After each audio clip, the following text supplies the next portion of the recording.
Hello, je m'appelle Marc, j'ai 40 ans, j'habite le canton de Neuchâtel, je suis marié et j'ai 3 enfants. C'est une joie, un plaisir pour moi de pouvoir prendre un peu de temps pour te partager mon témoignage de vie avec le Seigneur.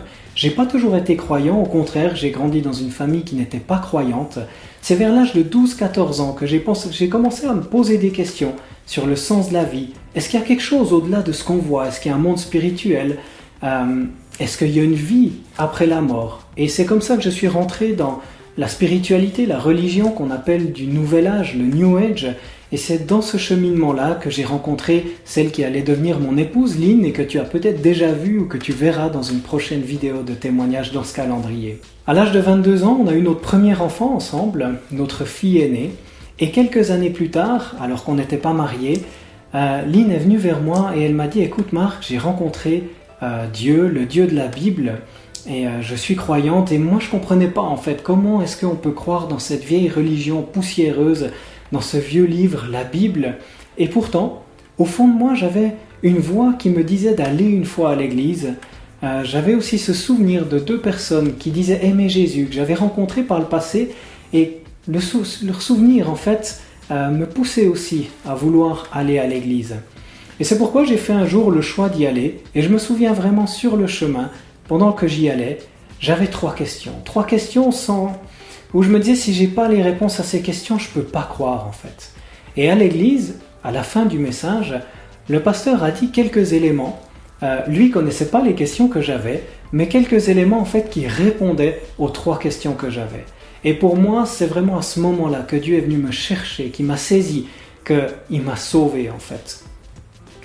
D'une fraction de seconde à l'autre, j'ai su que la Bible était la vérité. J'ai été convaincu que la Bible était la vérité, qu'elle était la parole de Dieu, que ça allait changer ma vie, que ma vie allait se conformer à ce message-là, alors même qu'en fait, je ne connaissais pas vraiment quel était le message de la Bible. J'ai été convaincu aussi que contrairement à ce que je croyais, il y avait un bien et il y avait un mal, et que ma vie, en fait, jusque-là, avait plutôt reflété le mal dans cette vie loin de Dieu. Et aussi, cette conviction que Dieu me pardonnait toutes mes fautes grâce à Jésus-Christ. Et alors qu'on rentrait dans ce nouveau chemin de vie avec Lynn, j'aimerais te partager encore quelque chose de grand que Dieu a fait dans nos vies. Ce que je t'ai pas dit, c'est que suite au fait qu'on ait eu notre fille, très rapidement, on s'est séparés, on n'arrivait plus à être ensemble en fait. Pendant 2 ans, on a cherché à se remettre ensemble, mais ça marchait pas.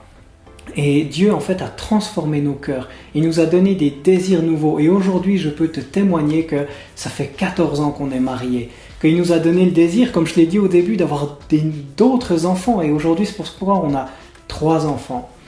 Et voilà, alors pourquoi aujourd'hui j'aime Dieu? Est-ce que c'est parce que je suis mieux qu'un autre ou quoi que ce soit? Non, mais c'est parce qu'en fait Dieu m'aime le premier. Et comment je sais que Dieu m'aime? Eh bien, la Bible répond à cette question de diverses manières, mais notamment par le texte que j'aimerais te lire ici qui dit « Mais voici comment Dieu prouve son amour envers nous. Alors que nous étions encore des pécheurs, des personnes qui commettent le mal aux yeux de Dieu, Jésus-Christ est mort pour nous. Voilà comment je peux savoir que Dieu m'aime. Alors aujourd'hui, est-ce que je suis parfait? J'aimerais pouvoir te dire que oui, mais non. Il m'arrive encore, malheureusement, de commettre le mal. Mais je sais que Dieu va toujours me reprendre, me permet de me rendre compte lorsque j'ai commis quelque chose de mal, de m'en repentir, c'est-à-dire de demander pardon, de dire à Dieu que j'ai fait ça, de lui demander pardon, de demander pardon aussi à la personne concernée.